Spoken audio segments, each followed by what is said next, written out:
No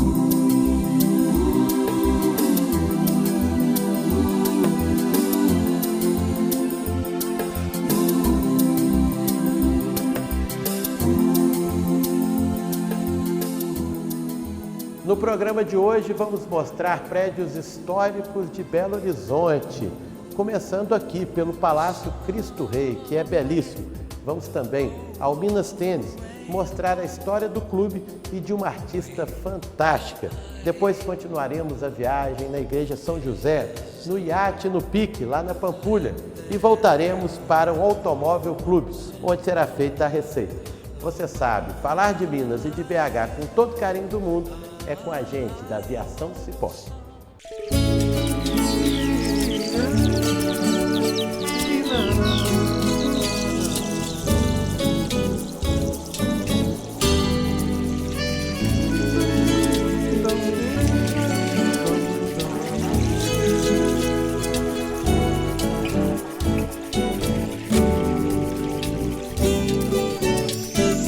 Eu vou no Cipó das 6h30, só pra ver a Beia, Beta ou Bia. Eu vou pela via Aviação Cipó, levo muita paz e alegria.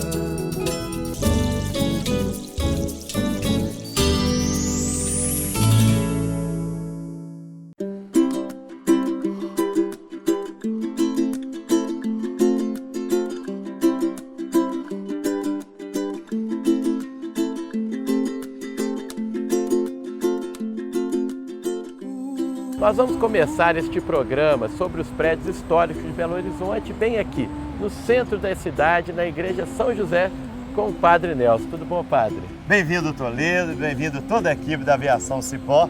A Igreja São José os acolhe de braços abertos. Padre, aqui é um ponto muito especial de Belo Horizonte, Sim, porque aqui viu a cidade crescer e viu todos os acontecimentos passarem aqui pela Afonso Pena. É verdade, nós temos fotos que registram greves de bancários, greves de professores, greves de estudantes. Aquelas campanhas, né, contra a ditadura militar nos anos 60 e 70. E essa escadaria ficou cheia de gente sem terra, que vieram acampar aqui nas escadarias e, né, nos jardins da Igreja São José. As diretas já também. Diretas já. Então ela guarda muito da história do Brasil e de Belo Horizonte. E qual o estilo dela, Padre? Quando ela foi construída? O estilo da Igreja São José, ele não é único, é um estilo misto, misturado. Predomina o chamado estilo bizantino. Você pode ver que ela tem vários traços do Oriente, né? Lembra aquelas construções lá da Rússia, né? Daqueles países daquela região. Mas dentro dela nós vamos ver estilos também variados. A Igreja São José começou a ser construída em 1902, né? E demorou muito tempo. Naquele tempo não era fácil construir uma igreja desse tamanho, né? Numa cidade que estava começando. Ainda foi terminar lá em 1910, com todas as pinturas internas. Para isso foi chamado um alemão, chamado Schumacher, que veio trazendo as tintas próprias, com a equipe dele também, para pintar então toda a história de São José, os santos e santas, todos os símbolos, tudo que a igreja tem. Então a ideia é que ela seja toda revitalizada como foi aqui na frente. Exatamente. Nós queremos oferecer à população de Belo Horizonte, de Minas e do Brasil e do exterior que vem até aqui, né, como era na imaginação primeira dos padres que aqui estiveram lá no início do século passado. Tá ótimo, Padre. Agora eu quero conhecer lá dentro, pode ser? Vamos então? Vem com a gente. A gente vai dar uma voltinha aqui fora, conferir mais um pouco da restauração e daqui a pouco a Igreja São José por dentro. Tá maravilhosa, né, Nelson? Sem dúvida. Vale a pena você ficar aí, esperar, não sair não, para ver a segunda parte com as pinturas bonitas que tem lá dentro. Daqui a pouquinho a gente mostra então. Vamos lá? Vamos nessa.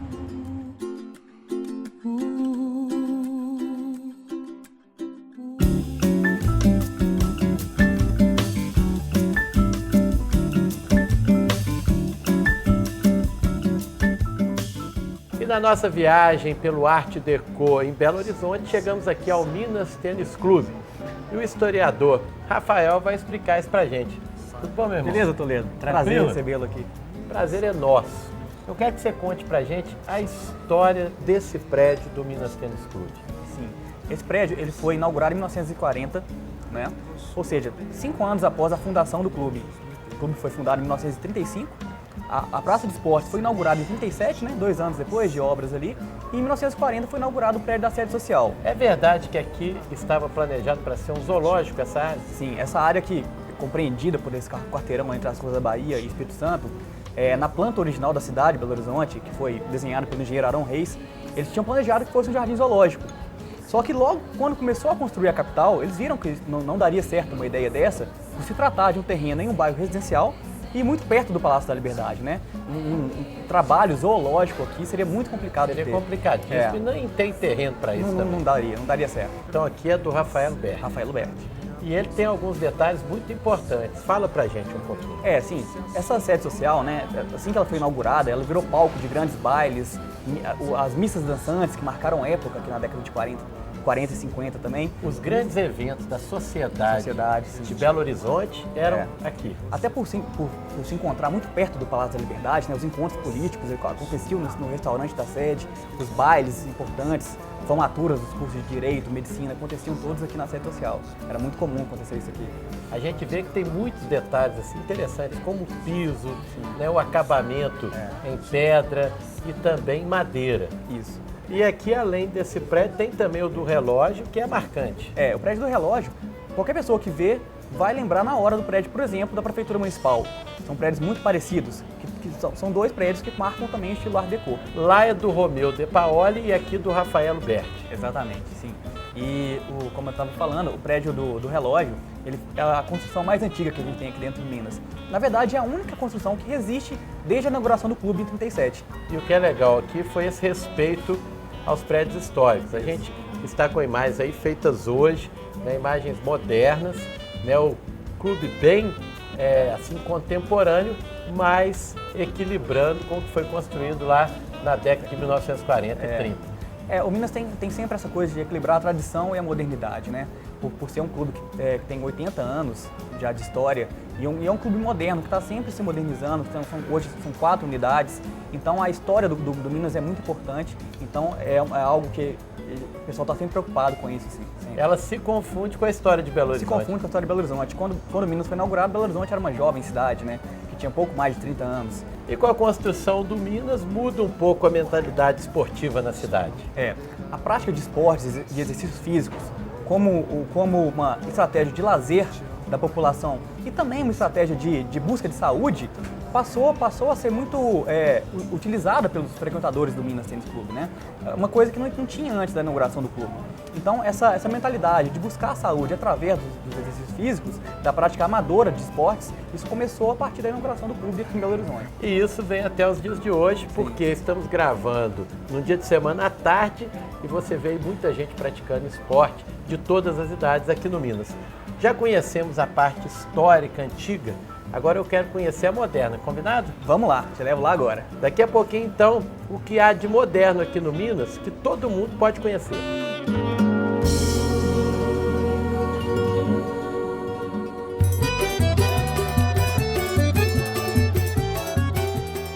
E a Aviação Cipó, como sempre, acompanhando a movimentação turística aqui em Itabirito. E eu vou bater um papo com o prefeito Alex. Tudo bom, Alex?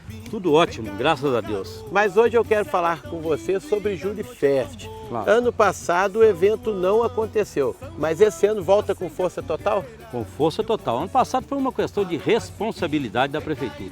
Nós não poderíamos fazer uma festa tão grandiosa, que tem realmente uma despesa muito grande, se a gente não sabia o que estava acontecendo em relação ao dinheiro, a crise, né, que todo mundo sabe perfeitamente, e a nossa arrecadação, principalmente das cidades mineradoras, que caiu 45%.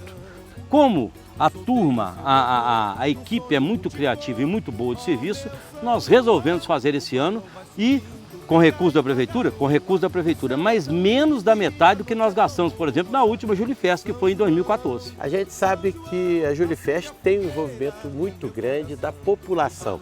E parece que com essa criatividade aí, a ideia é aumentar essa participação. Para vocês terem uma ideia, a população já está ganhando com isso, né? A ornamentação da Julifest, o que nós vamos gastar de artesanato para poder embelezar a Julifest, são principalmente com o Clube de Mães em Itabirito, que elas já estão trabalhando, confeccionando as flores, por exemplo, que vai ter na Julifest. Quem gosta do Julifest e ficou triste não tem em 2015, esse ano pode preparar. Pode preparar. Porque a festa vai movimentar a cidade. E muito boa, mesmo a prefeitura investindo muito pouco, mas essa criatividade nossa, correndo atrás das empresas para patrocinar, né, que é o que nós já tínhamos falado, inclusive já tínhamos anunciado para a população, realmente vai acontecer. Prefeito, parabéns por voltar com a Julifest e já avisa aí para o nosso público, para o pessoal já colocar na agenda. Claro, é no dia 14, 15, 16 e 17 de julho. Ó. Contamos com a presença de todos vocês, principalmente o pessoal de Belo Horizonte, que prestigia muito a maior festa junina do estado de Minas Gerais. Beleza. Tá bom? Um grande abraço e muito obrigado por tudo.